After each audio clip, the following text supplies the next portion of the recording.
A number of years ago, I took my kids to the county fair, and I love those things. I mean, they're bad for your diet and all those sort of things, but I love watching the rides. Not so much going on them, but there's one ride that my boys called the Vomitron. Apologize for the name, but that's what they called it.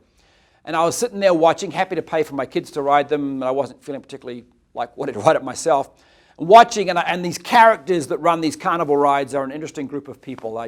I feel like I'm in Tatooine in the bar from Star Wars sometimes as I watch these people do their job, and I don't mean to offend them. They're just an interesting cross-section of humanity. But there's one guy who's in charge of the Vomitron, mumble on the mic after he checked all the straps, and there was one line that he would say very clearly after he strapped everybody in and checked it all out. He said, "Please ensure the orange strap is over your left shoulder and secured firmly to the buckle," something along those lines. And then he'd push go and the ride would start going. And people would start yelling and screaming, "I've got no orange strap, wait, stop, my orange strap isn't attached. Stop the ride, you're going to kill me, ah!" It was hilarious to watch because, as you probably already gleaned, there was no orange strap. He was just messing with them. And to watch the various stages of panic. In fact, one lady I remember came out of her ride and stormed across. "I'm going to sue you. Who's your boss? I'm going to go see the person. There was an orange strap. This thing should be shut down, blah, blah, blah." She still hadn't realized he was just messing with their mind.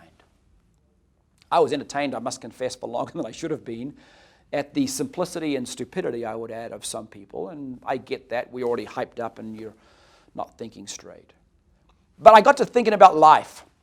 And all too often, we focus on the lack of an orange strap when such is entirely unnecessary.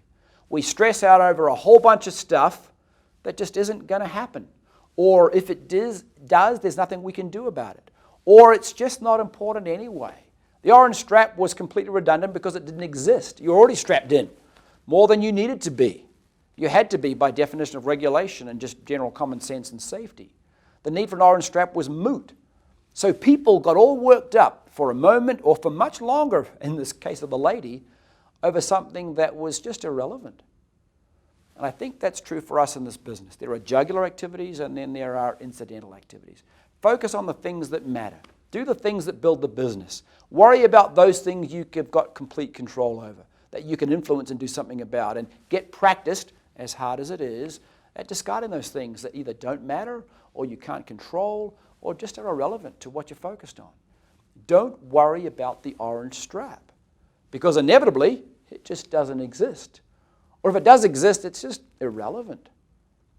And that frees up energy and mind share and time to focus on the things that matter, to focus on the things that produce a return. So, simply put, don't worry about the orange strap.